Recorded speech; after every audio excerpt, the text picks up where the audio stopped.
And look, today we are playing our first outing with the new Eldar Codex. It's a 2,000 point game we're playing today, and we're playing, what are we playing? Emperor's Will. Emperor's Will and Vanguard Strike. You can see the table is set up. I've been trying to make some new industrial world scenery. So we're playing up here. We have chosen this table half over here, which I am deploying my Imperial Guard into. And Paul is bringing the evil new Eldar in this table half over here. Let's see how we get on with them. I'm quite scared.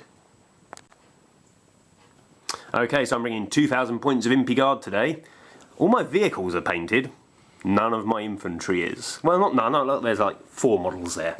So let's see what I'm bringing today. I have a company command squad here. They've got the guy, I think it's the Astropath, gives me +1 to reserve rolls, and the 4 dudes in the squad have all got plasma guns. They're rocking a Chimera with a standard heavy bolter multi-laser armament. Then we're bringing the platoon. So we've got a platoon command squad with 4 flamers. They're likely to go in one of the Vendettas, but we'll get to those in a moment. Then we have 4 different infantry squads. 3 of them are exactly the same. They've got missile launchers, grenade launchers, and I said exactly the same, but I slightly lied because one of the squads has crack grenades and one of the sergeants has a melter bomb.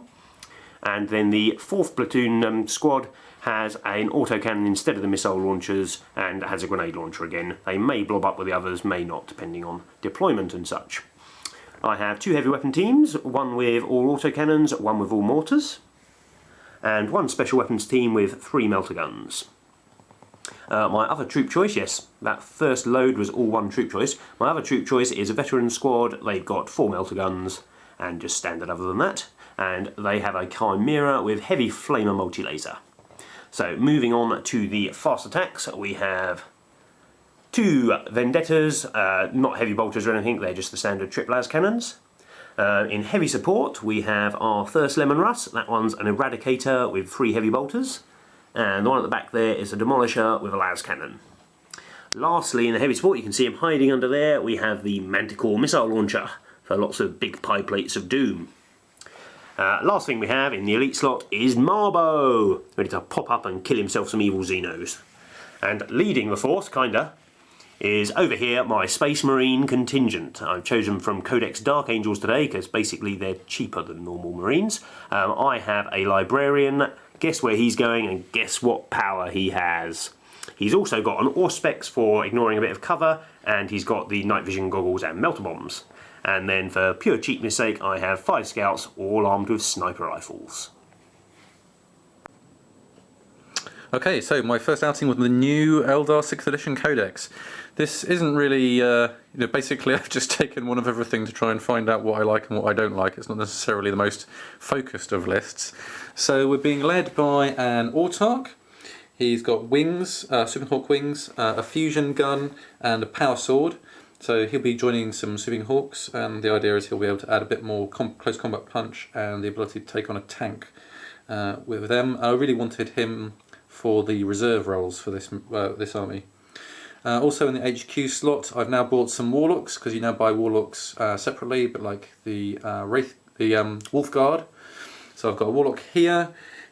So he's on foot, and he has rolled up the Empower Innovate Psychic Power, so he'll be increasing the strength of the Guardians probably, or maybe taking some of the strength away from the enemy. And I have a Warlock over here on Jet Bike that I converted a long time ago and then never used. And he has taken the Primaris power of Conceal, which will give shrouding to his unit. So that works very nicely with the Jink saves that you get as a Jet Bike. He'll be getting a 3+ Jink or a 2+ FE turbo boosts. So for troops, I've gone for 10 Dire Avengers.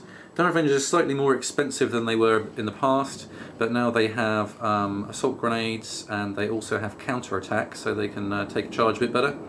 I haven't taken an Exarch because I don't really like what they've done with the Exarchs for the Dire Avengers. The double shuriken catapult is twin linked now, which I don't really think I need with ballistic skill 5, and also I don't have the Exarch powers of Blade Storm and Defend anymore. I've got much more limited ones, so no Exarch there. Storm Guardians was my second troop choice with 2 flamers. They've become a lot cheaper. They've also had a weapon skill and ballistic skill increase, so I'm really liking them and really keen to try them out. I've gone for 3 jet bikes with shuriken cannon, something which I pretty much always took in the last Codex, and now they're even cheaper and have had a stat boost, so very happy about that. Oh, also all the shuriken weapons have now got a form of rending, so it's a stat boost and a weapon boost and a points discount on an already good unit. Thought I'd probably take some. Rangers are pretty much as they were before, although they've become cheaper as well, so a small unit of 5 of them seems like something I ought to try out. And that's my troops. In the elite slot I have the still obligatory, in my opinion, 5 fire dragons. They're not as cheap as they were, but they were completely unfair before, so I think that they're a bit more of a reasonable price now. And I am trying out my favourite aspect warriors, the striking scorpions, who I think have had a big boost as well. We now have infiltrate and stealth and move through cover all for free. The Exarch's Claw now strikes at initiative, and I've taken a power with him which gives him +1 strength as well, so he'll be touting his strength 8 AP2 strikes at initiative weapon.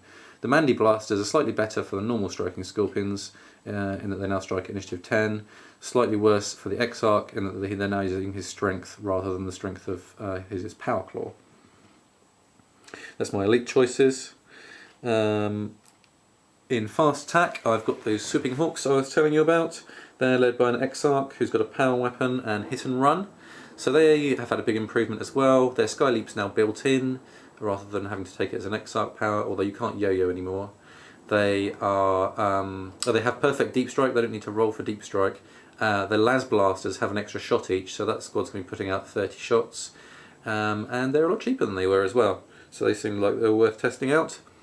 I have unfortunately I haven't got any of the new models yet, so this is Da Crimson Anta, on loan from the Orcs.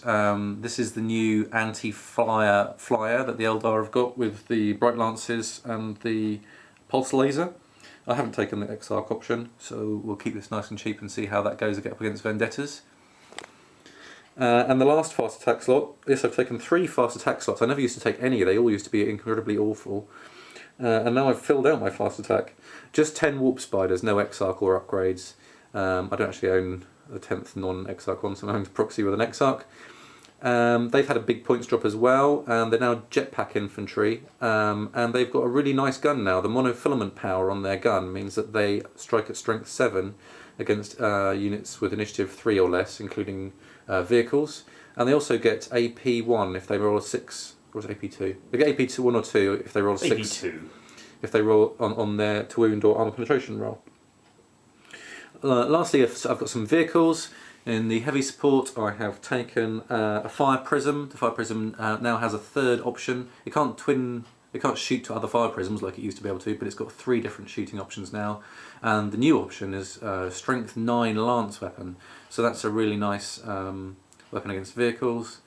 And I've got 3 wave serpents. I think the wave serpents are slightly more survivable than they were in the past. The shield now has been changed to if you take a penetrating hit, you roll a dice on a 2+, it becomes a glancing hit instead. We also now have the ability to fire off our wave shield as a shooting attack. I've taken some holofields, because you can now take holofields on your wave serpents, and they give +1 to the drink saves. And for the ones with the fire dragons and the storm guardians in, I'm also trying out vectored engines. Vectored engines used to do, they were a pretty pointless upgrade for in case you got immobilised while you're going flat out. Now they allow you to pivot your tank after you've shot, meaning I can face my entry point towards the enemy, and then spin round and put my AV-12 towards the enemy again before they can shoot into my rear armour. So that's what we're trying today, and we'll see how it goes.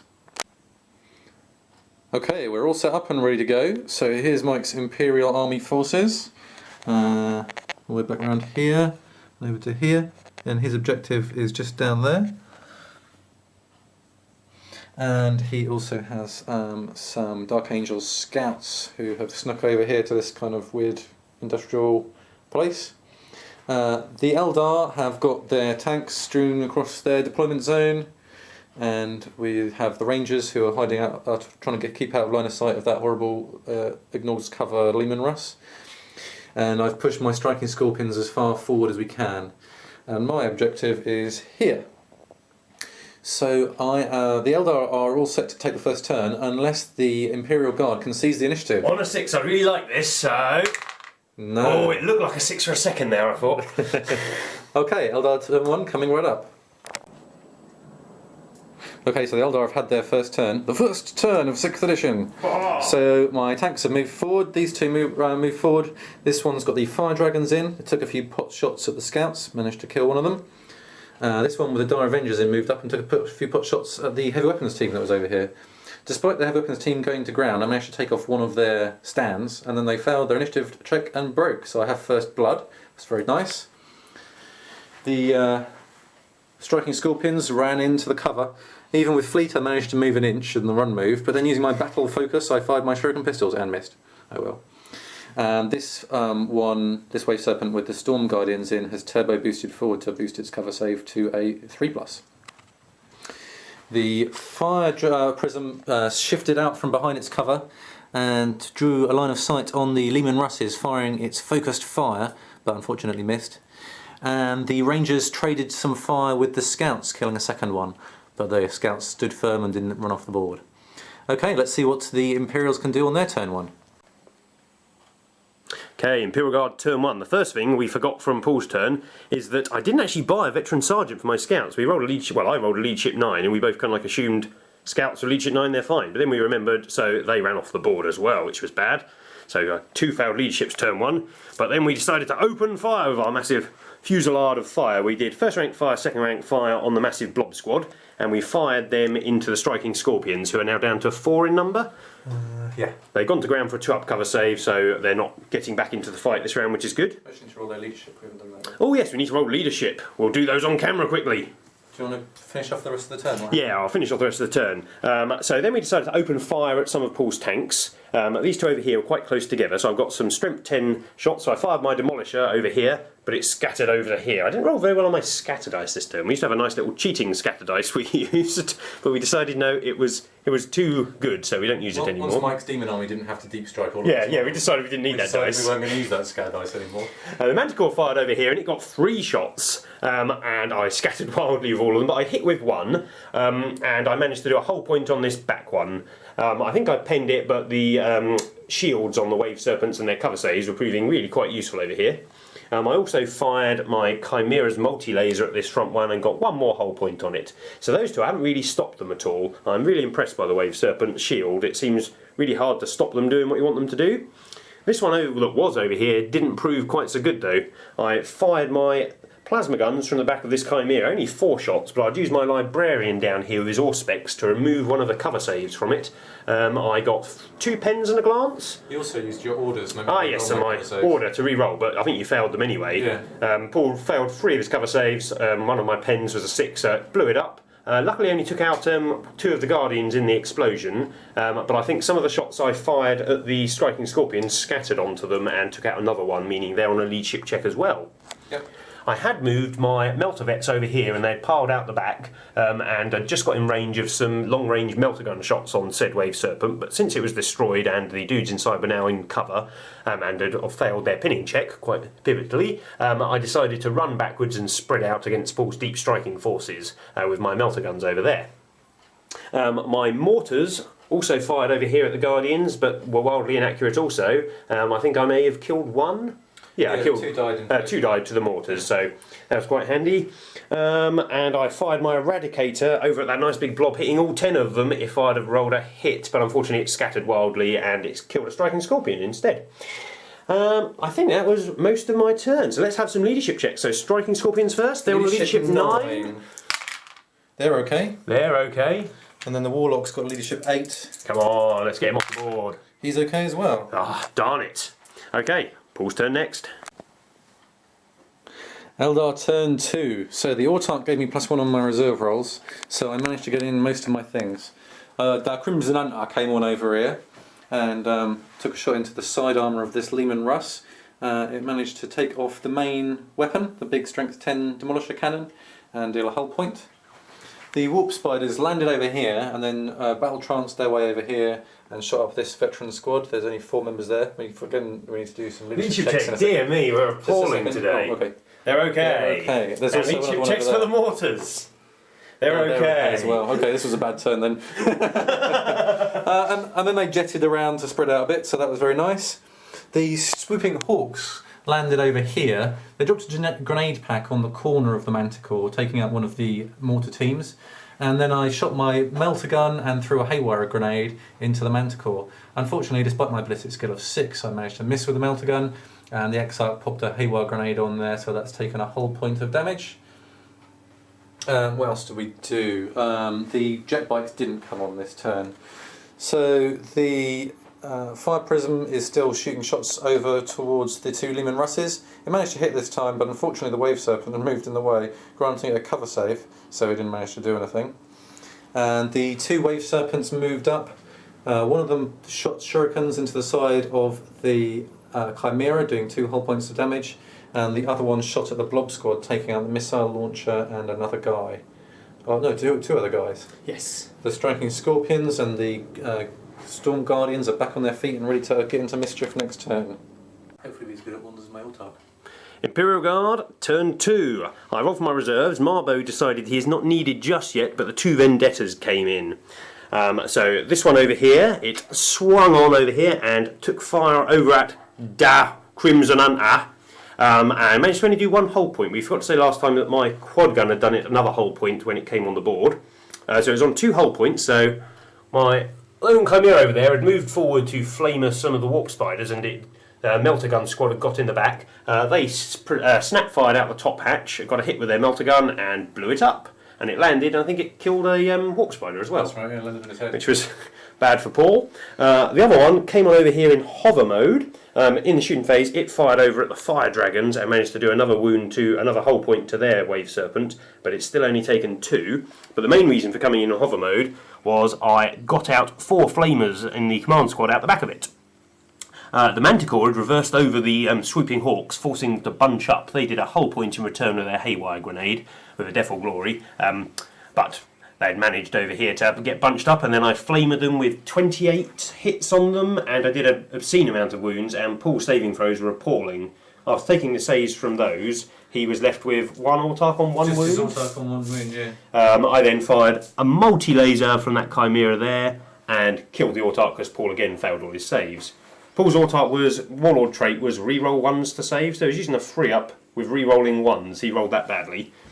Other stuff, my Manticore fired all over here and was firing at the Fire Dragon's Wave Serpent again because it only had 1 hull point left, and I really wanted to pop it to stop it coming in and killing my Leman Russes, but I scattered sideways into the Dire Avenger one every time. I did 3 hull points to that one and 1 hull point to the Fire Dragon's one. He made his save there, but he failed a couple of saves on the Dire Avengers, and they, as you can see, have piled out the back. I then mortared them and killed another couple of them.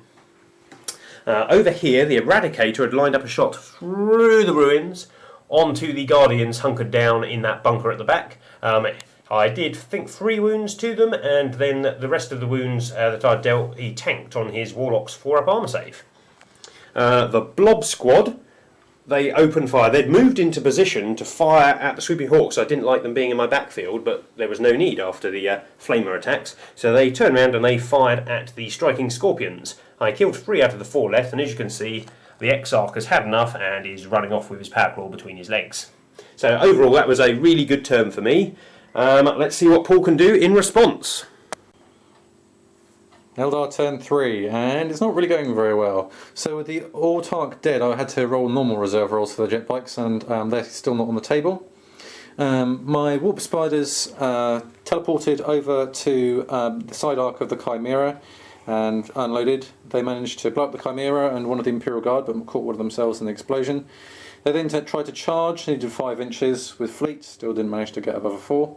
But at least we didn't lose anyone to Overwatch, but it would have been really nice to get in there and finish those guys off before I got my face melted. Over here, the Guardians ran forwards and have now reached the ruins and are currently tripping over the bodies of dead Striking Scorpions. The Exarch still making his way back to safety.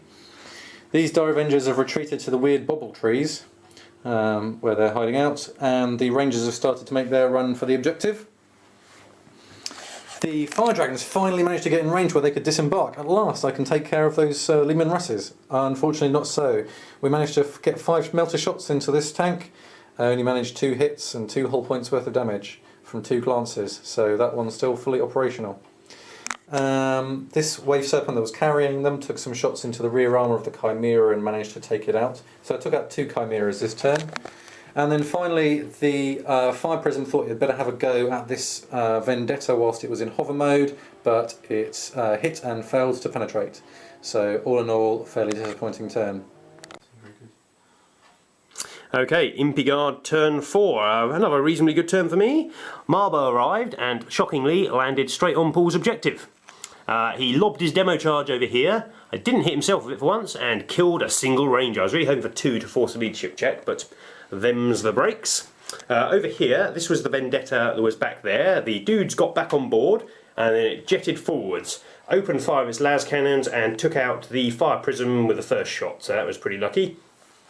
Over here, I'd manoeuvred around a bit. I'd moved my Eradicator here to get line of sight on all of Paul's Dire Avengers that were gathered in that clump of weird fauna.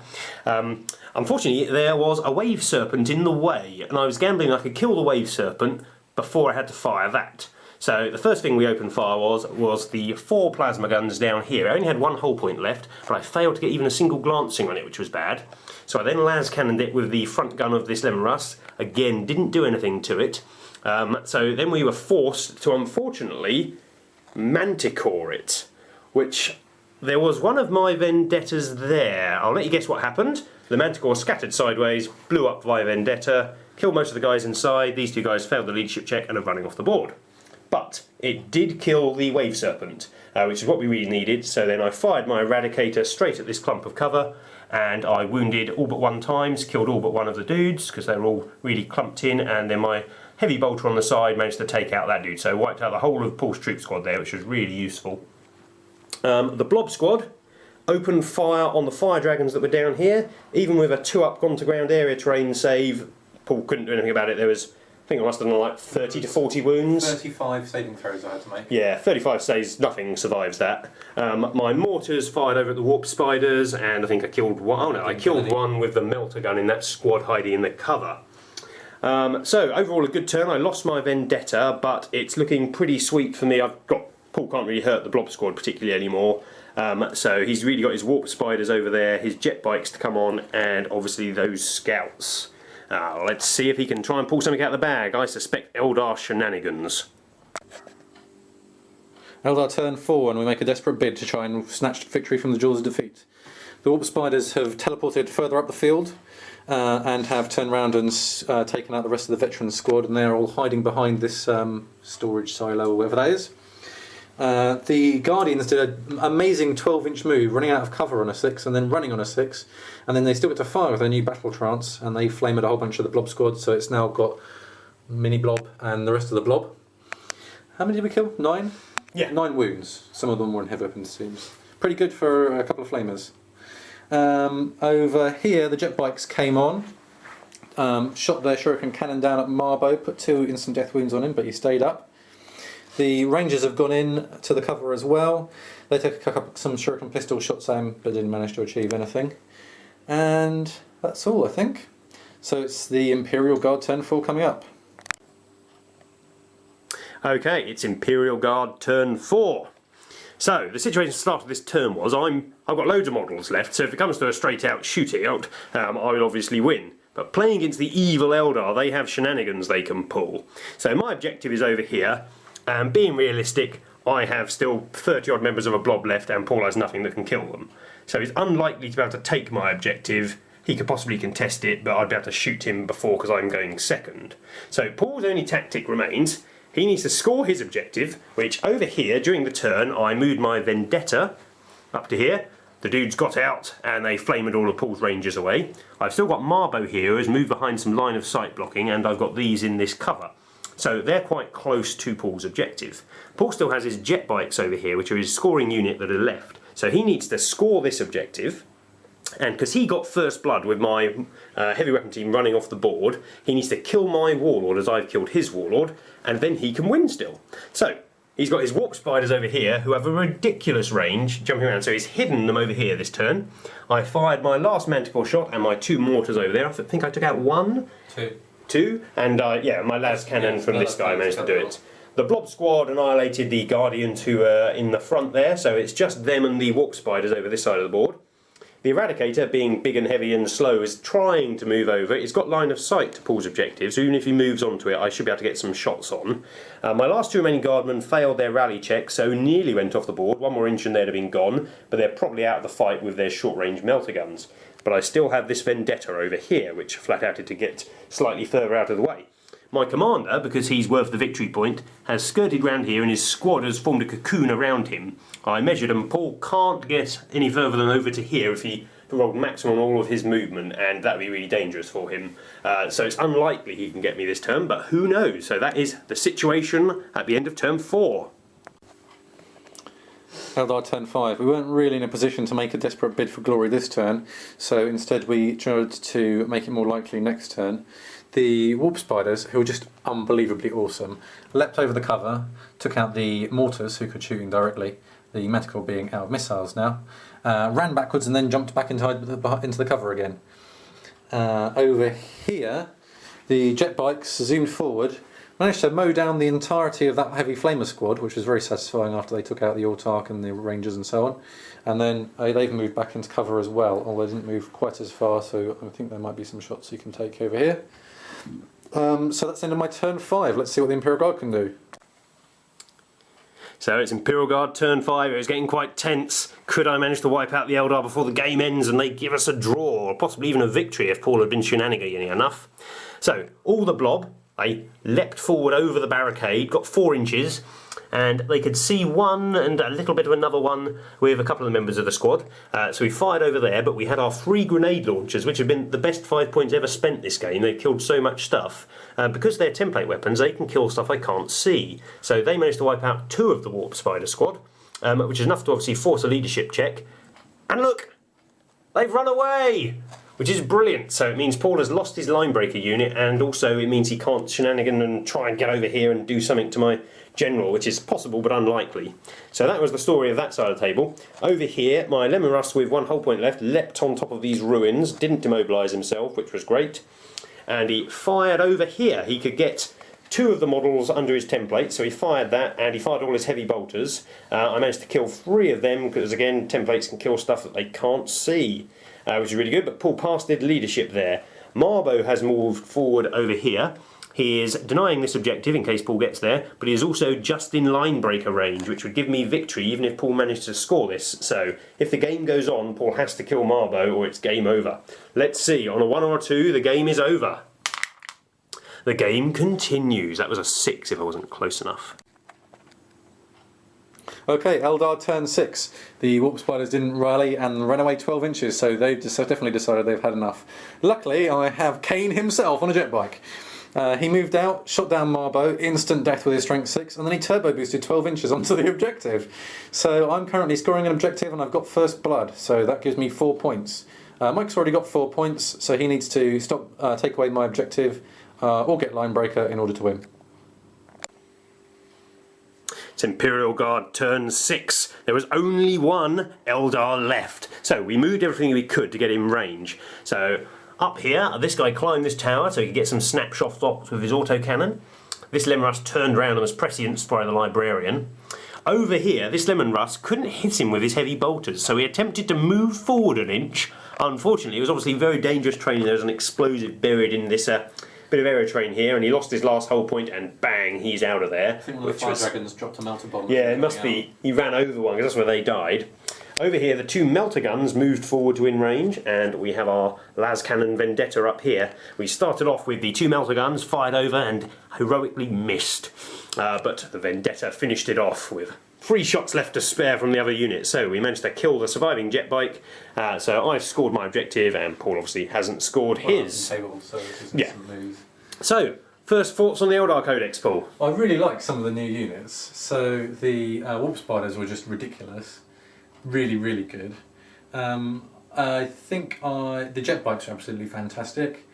I think the wave serpents are now playable again. They're really Yeah, it was so hard for me when you were moving up Yeah. over here. I couldn't stop them at all. I probably should have gone on flat out first turn for a 3-up They're not any more battlefield save. survival hull point wise, which is what generally kills a lot of vehicles. But the fact I had las cannons and strength 10 shots going into them, and there was no chance I'd ever actually stop them from moving forwards. Yeah. So they seem really good. So energy fields, I never fired the energy field just because I needed it to stay alive. Yeah. But it's still that's a nice option to have, I suppose. I think I could get better at using sweeping hawks and they'd be decent. Yeah, you came in and there was that, we were just saying, Paul had a turn where he moved in with his sweeping hawks over here and the autarch failed with a melter gun. Skill 6 melter gun. Yeah, and you also failed your fire drone. I think they were probably the two key points of the game, those really bad rolls. Because this tank's been immense, the Eradicator, you can't see it, it's upside killed all down. the Avengers, killed all the Rangers, and killed 3/4 of the jet bikes. That's it, So it took out some of the Guardians as well, and it was just immense all game through. Ignores cover is just incredible. Yeah, especially all my troops choices are really vulnerable to having their cover saves removed. Yeah, because again, my Flamers were really good versus you as well, weren't they? Because they just put wounds down on the Eldar. Yeah. The Flamers killed all the sweeping hawks and then... Oh no, actually it was them that killed the Rangers, wasn't it? Not the Eradicator. But he killed the majority of the jet bikes and such. Yeah. I think in future I wouldn't be putting in an autarch with the sweeping hawks because they really want to be shooting las blasters rather than just tossing a grenade. The autarch himself with his +1 and -1 reserve roll was really handy though. Yeah, I really needed an autarch because I had so much stuff in reserve. And I think it's good having a little melter gun that I can add in to a unit that doesn't normally have a melter capability. Yeah, it gives them dual purpose, doesn't it? And his warlord power was very nice. Yeah. Reroll ones on saving throws. If you rolled slightly better than oh look, I've rolled a 1, I'll reroll it. A 2, how handy. Yeah. Yeah, he went down. I think I needed like 4 or 5 shots to take that 3-wing model. What did you think of your flyer?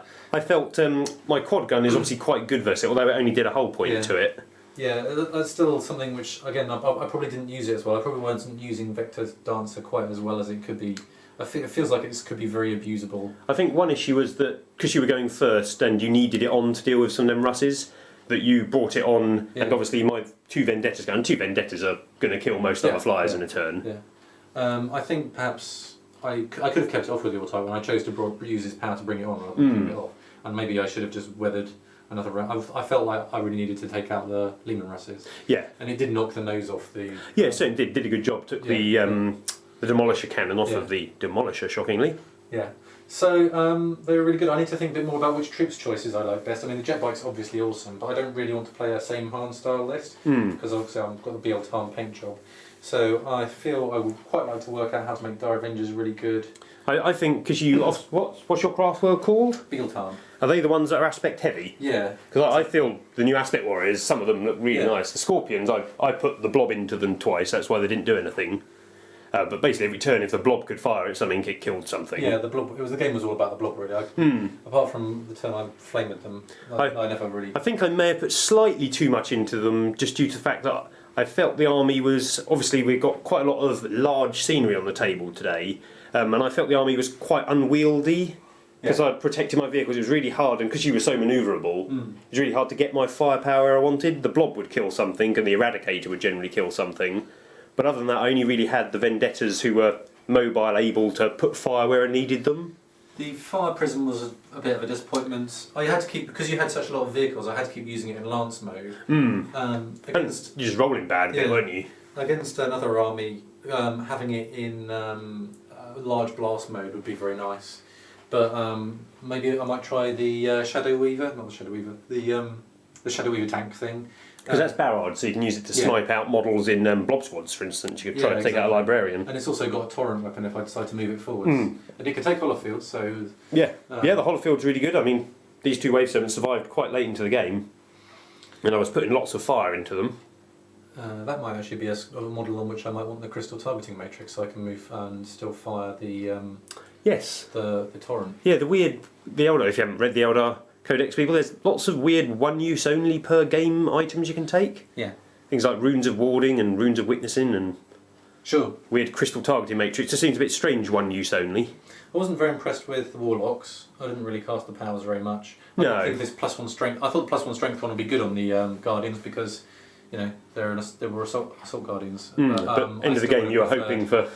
I would much prefer the gives cover It gives the shrouding power. I think that power is that's a phenomenal Predator's power. I think you need to have a very specialised unit to not want to take it. Yeah, I think Destructor would probably be that. Yeah, in that squad with a double flamer. Because taking 3 flamers, you did a good job on the old Blob squad just with a 2. I didn't really need the vectored engines. I can see how the vectored engines are pretty cool if you need to They're spin round, weren't they? Yeah. Spin round, let your troops out, spin back round again, and give them your front armour. I think because the underslung guns couldn't fire, you wanted to put your firepower forward each time, didn't you? And because it specifically says spin round after you've shot. Yeah, but I didn't actually need. I just never needed it for the movement. It was always either still too far or I didn't need it. So I was really impressed by the Eldar's run, shoot, run thing. Oh, that's brilliant. Everything was just always able to get in range. Battle trance is just makes their whole Eldar, the whole sort of hit and then fade away thing, which is so much in their fluff. You can just play them like that. Yeah. Those warp, I mean, from my point, those warp spiders were just phenomenal. They were just bouncing. At one turn, I think Paul moved forward 17 inches, killed one of my squads, ran back 6 inches, and then jumped 12 inches back behind cover again. It was ridiculous. I didn't really need that much movement, but it was nice to have. Yeah, it was a 35-inch transition. Well, I look forward to many more games playing against the Eldar Codex. Maybe not on my guard next time. We'll try against some standard Marines or some such. Or Orcs or Chaos or something. That's it. Thanks for watching, everybody.